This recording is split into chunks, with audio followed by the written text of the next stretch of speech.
Hello everybody, it's guubums back again with another meta report video. I know my last one just dropped a couple days ago, but that one didn't really have reroll comps in it. Most notably, this video will not have Riven and Yone featured just because I think those comps, even though they're some of the strongest comps in the game, are so popular and like so well known that it's not really worth kind of going over them anymore. This video will kind of be focusing on reroll comps that are kind of like more popular as of this patch.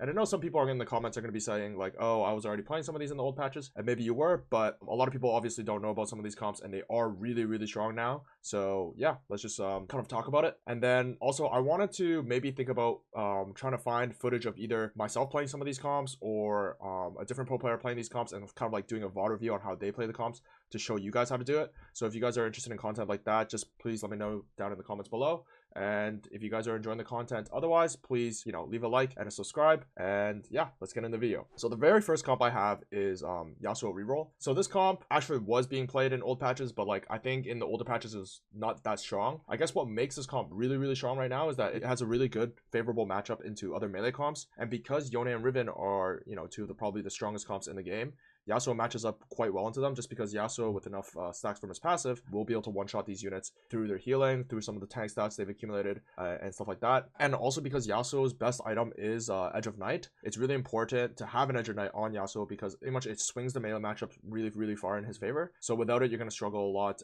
into melee matchups. Obviously, even good against certain range matchups because, like, for example, against Ahri, you won't immediately die. If Ahri targets your Yasuo, you'll have at least like one more chance to kind of like go about it. Otherwise, this comp is actually really simple. Yasuo's best in slot items are, Edge of Night plus Hodge or BT and plus GS or IE. Some people do prefer to, forego the Hodge altogether and go like GS IE or GS Deathblade or GS Hurricane, something like that. Just 2 damage items, just because if you get healing augments through either your first augment or if you're fortunate enough to get it in your second augment, because by then you should have already decided on whether or not you're playing Yasuo and then decided on like what type of Yasuo build you're going for. So the best augments in this comp are, unsurprisingly, stuff like Healing Orbs and Harm Assist. Interestingly enough, Healing Orbs is actually better. Most melee reroll comps, you'll notice that Harm Assist is better just because it just heals more. But something like this is actually really important because Yasuo kind of benefits, I think it's his execute doesn't actually benefit from Harm Assist. So Healing Orbs is a little bit better because that's 15% of the enemy's max HP. That doesn't factor into Harm Assist, so you're not getting that heal, right? So with one cost reroll comps, a lot of people kind of like think, oh, I hit a Yasuo Chosen, I need to go force Yasuo right away. And I think that's like the wrong way of looking at it. Normally, the way you want to play Yasuo is you actually hit 3 non-chosen Yasuos, or like 3 to 4 or 5 non-chosen Yasuos, and then you commit, okay, I'm playing Yasuo this game. You don't buy a chosen for all of stage 2, obviously until you find a Yasuo, and then you buy the Yasuo, and then suddenly you have 6, 7, 8 Yasuos, right?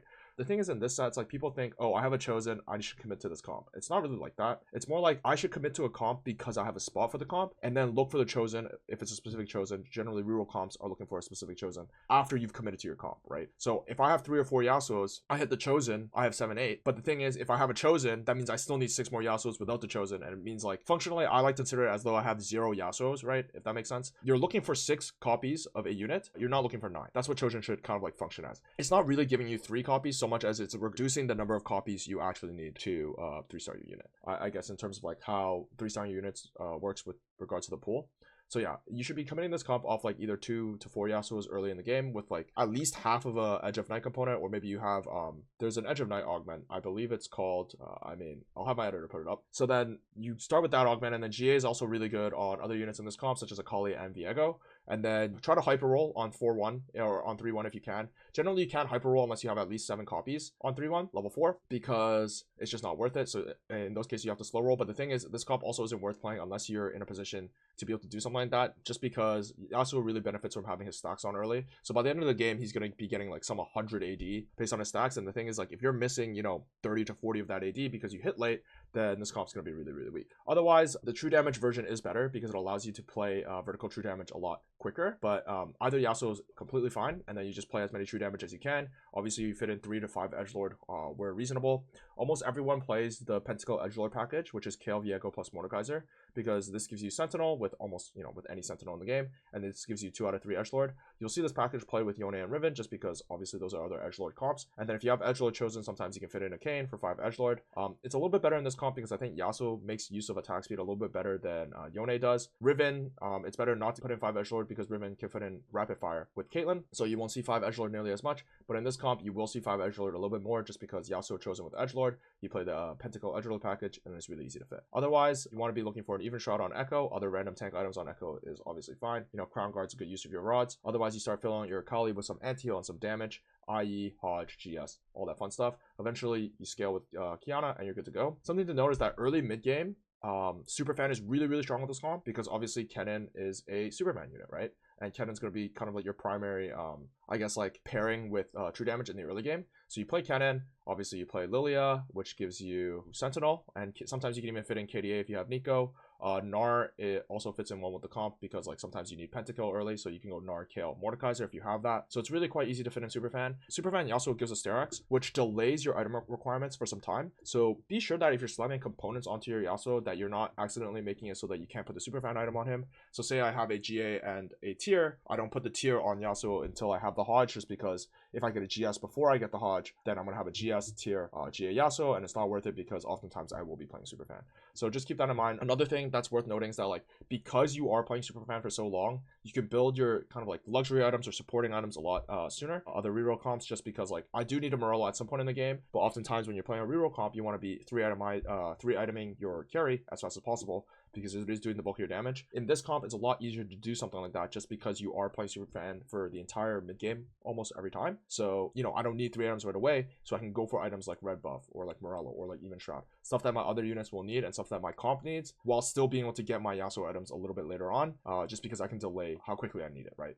Next up, we have a pretty similar comp. So same idea with 1-cost reroll. This is going to be Bruiser Chosen Olaf, and you just play Olaf reroll. With 1-cost reroll, once again, you want to be looking for those 3 to 4 non-chosen copies of that unit before you commit to the comp. And then once you've committed to the fact that you're playing Olaf reroll, then you look for your chosen, and sometimes you have 6 or 7 by like 2-1, 2-2, 2-3. And then oftentimes, even if you're not leveling to 4 on 2-1, 2-2, you can actually win because Olaf chosen is so strong in the early game. So the thing is, right now, if you're not picking up Olaf chosen in the early game, you're probably doing it wrong, just because Olaf chosen and a lot of the other melee chosens, Yasuo, Vi, Taric, Cassante, these chosens are really strong in the early game because they hold AD melee items as well as they hold tank items really well. So the thing is with AD melee items is that they tend to be some of the strongest items in the game, in the early game, because units with the BT Titans pretty much can't die on stage 2, right? So oftentimes if you have a BT Titans on Olaf or on Yasuo in the early game, then you can win streak all of stage 2, and then you can scale into a reroll comp later on. So if say you're playing, Riven or Yone reroll, these are some of the best units to hold your items off. Anyway, moving on to this comp, generally standard stuff is just playing 6 Bruiser. You can play this with Pentakill chosen. It's a little bit worse because you are going to obviously delay your 6 Bruiser spike, but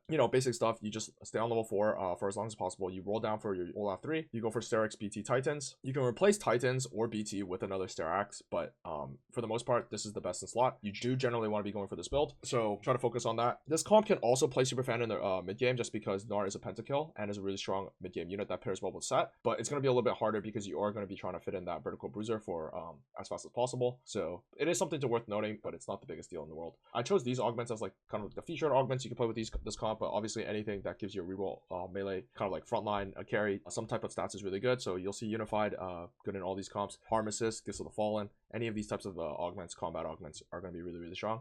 Something notable in this comp is that obviously you do not take something like Combat Caster because Olaf does not cast. So the rest of your items, you just fill it out with like random tank items on Zac or Set, depending on like, obviously you'll have Set 2 a lot earlier than you have Zac 2 a lot of time, so you can itemize Set until you have Zac, replace it later. Obviously you're fitting in Alawi in the late game, pretty basic stuff. And then you put AP and mana items on Karthus, because you'll notice that the rest of the comp doesn't really use AP and mana items. I put a Morello on Kayle, not because Morello is necessarily better on Kayle than on Karthus, but I put Morello on Kayle because you'll have Kayle a lot earlier, so you play around Kayle for a lot of the early and mid game. Whereas Karthus without mana items, say like a Shojin or an Adaptive Helm, he's not going to cast to spread the Morello nearly as well as Kayle is in the mid game. So later on, if you have some of these items, you can actually move the Morello to Karthus and it'll be slightly stronger. Otherwise, Morello's Vex is completely fine. Not playing Vex is completely fine as well. Something else that you can kind of play, say Karthus is like a little bit too contested. Actually, one of my friends recently ran into this exact situation where 10 Karthuses were out of the pool on 4-2, meaning there was literally a 0% chance he can get any Karthuses. He played around, instead of Pentakill, he played around Disco. It is weaker. This would be with Twisted Fate and Ziggs. Lulu, you can play obviously Nami for Disco. So it's decent to like kind of like get a Disco ball rolling. That being said, you do generally want to have 3 Pentakill in, because it's really good for your Olaf, right? So yeah, this is a really easy comp. Same idea as Yasuo. These two are like played almost the exact same way, obviously with a little bit different item economy setups. So you definitely need to be looking for these comps. They're super easy to commit to in the early game. And if you're not playing these comps, you're pretty much just leaving free LP on the table because there's spots that like the game just gives you. So if you don't know about these comps, then you know you're just giving it free LP. But that being said, like you can't play them every game. Unlike 3-cost reroll, I think, where you actually can kind of play them every game. You can't play these every game just because you do need to be naturally those Olafs and those Yasuos, or else you can't be playing this comp, right? Okay, next up we have two 2-cost reroll comps that are pretty much completely new to the patch.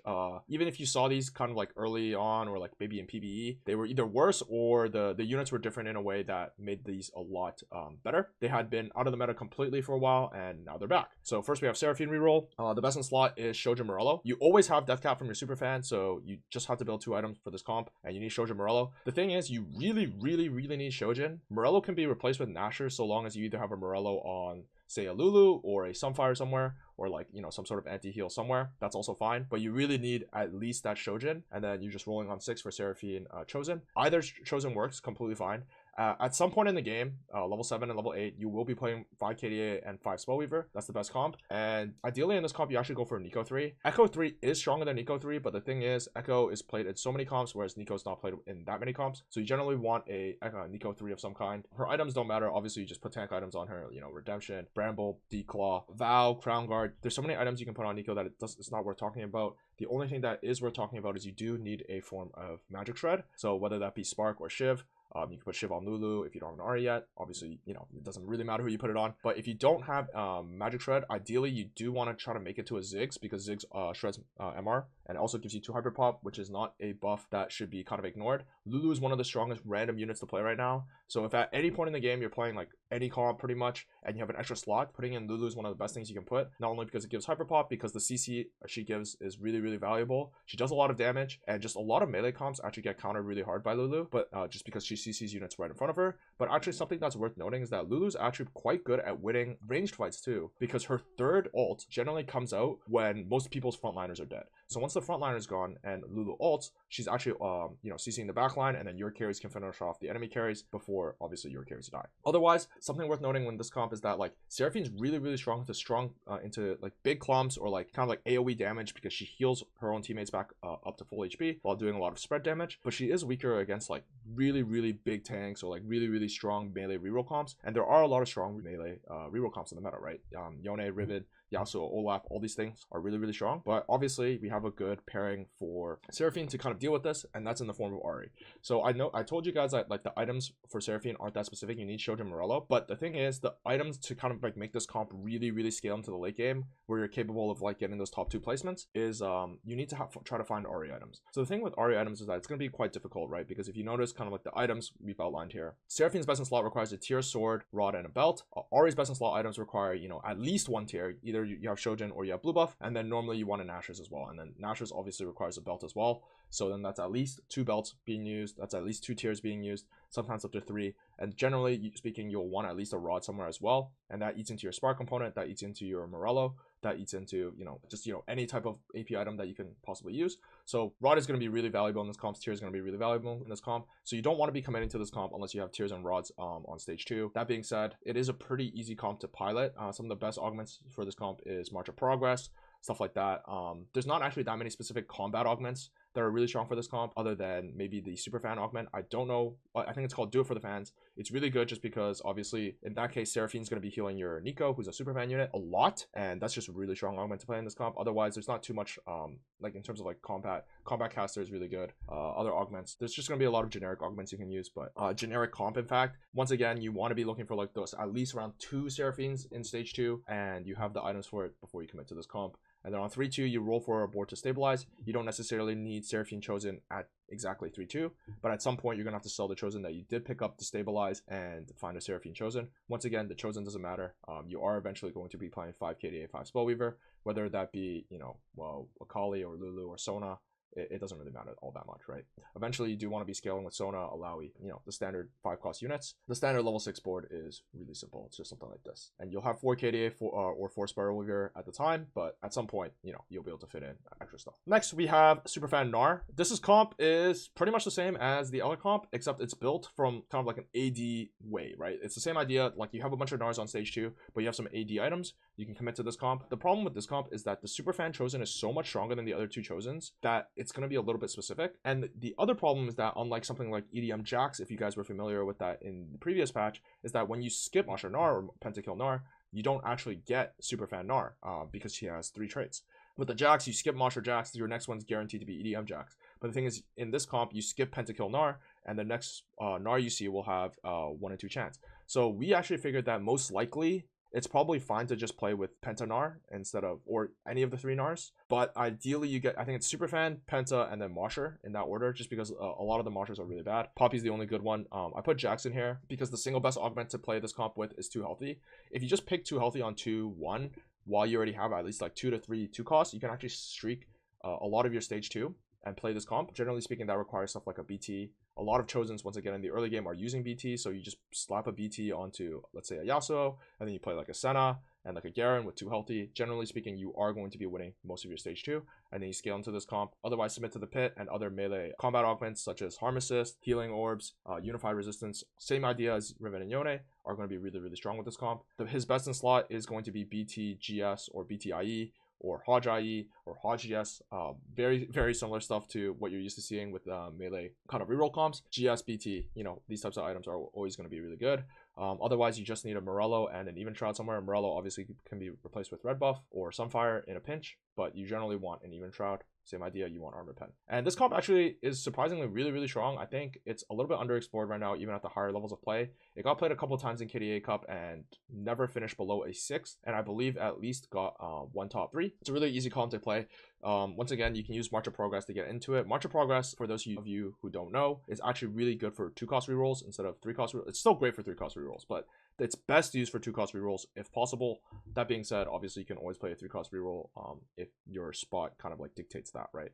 So yeah. Lastly, we have Executioner Guardians. So you guys are going to be quite familiar with a comp like this, either through Tin Terror, either through Country, something like that. It's going to be a comp based around Executioners and Guardians. And the thing is, you'll notice the thing with Executioner Guardians is that they actually, every single Executioner actually pairs with a Guardian of some kind. And yeah, and then that makes it really easy to build your board. Now, it's not like quite so simple because some of them are really high costed, but every single one of these actually pair with a Guardian, right? And that makes this comp really, really easy to build. You just want to be playing Executioners and Guardians. The thing is, your main carries in this comp is always going to be a Mumu and Vex. I know a lot of people are used to seeing like Twitch or Samira, say in Country or in Twin Terror, but in the current patch, it's by far Vex. Even if you hit Twin Terror, you want to be stabilizing on 6 with Twitch and Pantheon upgraded because you can't hit 3 costs that consistently on 6. But you do want to be going level 7 and then playing around double Vex, double Twitch a lot faster than before. Whereas like before, you'd be staying on 6 to roll for Twitch. It's no longer worth it to do that. You want to be playing for Vex items and you want to be playing for Mumu items,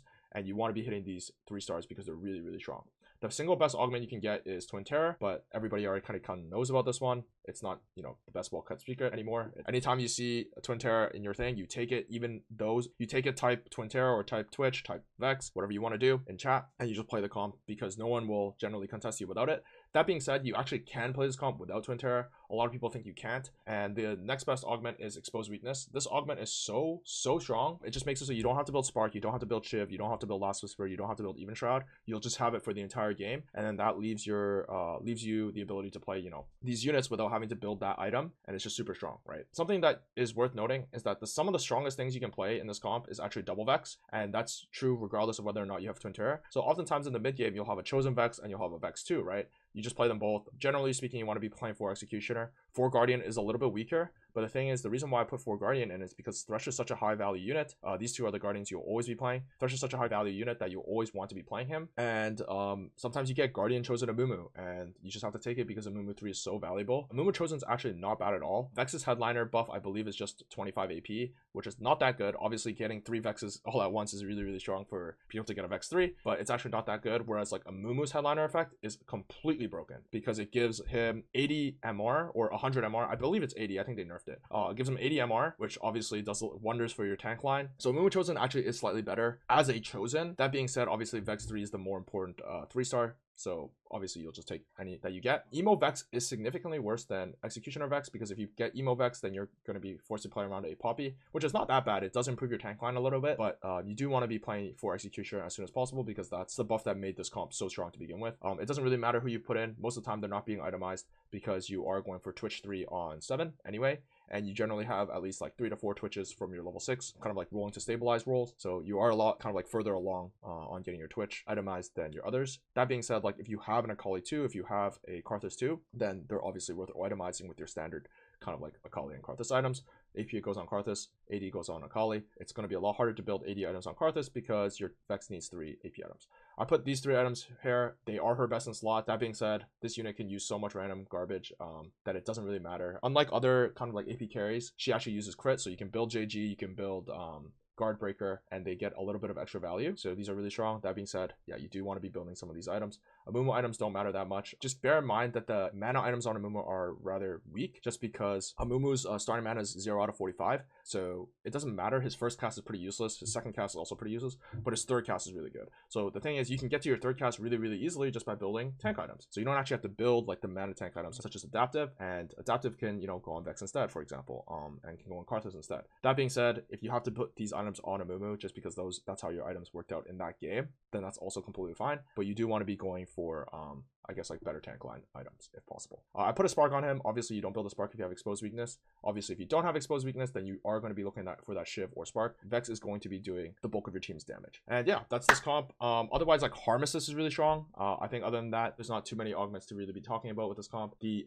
emo specific augment, I don't recall what it's called at the moment, is not very, very good. We've actually tried it a couple times because we thought it might be good, but you realize that the other units on your team casting is just not all that important. Twitch, it's nice on, but Pantheon is stuck in mana lock very, very often. Thresh is normally the unit dying to feed your emo mana, right? And then it's nice on Karthus, but it's, you know, not very useful on Akali. I guess like one last tip with this comp is that you do want to be switching between Akali KDA or Akali true damage based on your matchups. Obviously, if you're targeting corner carries, KDA is going to be a lot stronger. If you're targeting frontline, then true damage is going to be a lot stronger. But generally speaking, you don't have to target frontline because Vex is going to be very, very adept at killing frontline units. That's why this comp is so strong, is that there's so many melee comps in the meta. Once again, Yone, Riven, Yasuo, Olaf. These comps pretty much have a 0% win rate against Vex if they're of similar cap. So you just farm these matchups and you're going to do really well. In fact, you can actually beat Yone 3, Riven 3, some of the more unbeatable kind of like getting into end game builds with just Vex 2, right? With a couple Vex 2s, because if they don't have QSS, they can't play the game. If they do have QSS, say on Riven, then obviously they can play the game a little bit, but like Yone never builds QSS. So yeah, you're just gonna have a field day with those. And yeah, that's the video. Hope you enjoyed the content. If you do, once again, please leave a like and subscribe to my YouTube. Otherwise, if you want to look for me elsewhere, you can follow me on Twitter and Twitch, also at guubums. Peace.